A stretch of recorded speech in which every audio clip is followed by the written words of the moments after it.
Reaksyon ni Agot sa pagkatakbo ni Senator Bato sa NBI, viral.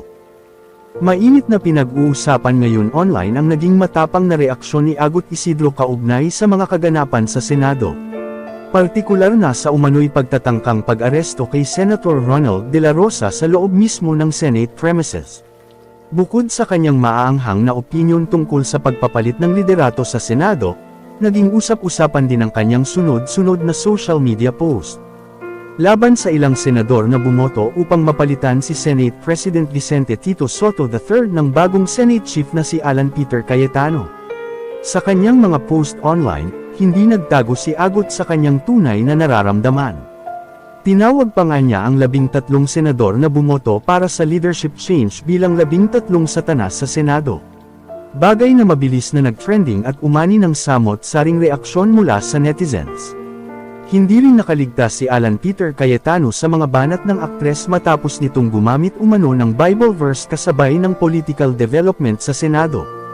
Ayon kay Agot, hindi raw umano dapat ginagamit ang mga biblical quote sa ganitong sitwasyon.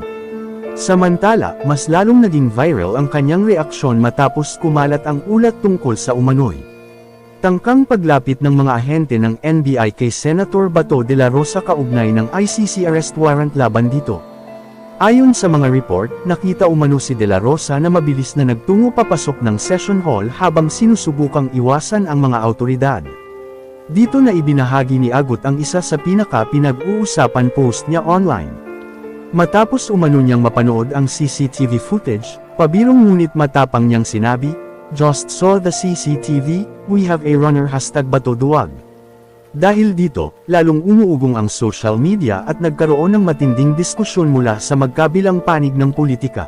May mga netizens na sumang-ayon sa naging pahayag ng aktres at sinabing karapatan lamang niya ang magpahayag ng kanyang saloobin bilang mamamayan. Ngunit mayroon ding bumatikos kay Agot at nagsabing masyado na umano siyang prangka sa kanyang mga post laban sa ilang opisyal ng gobyerno.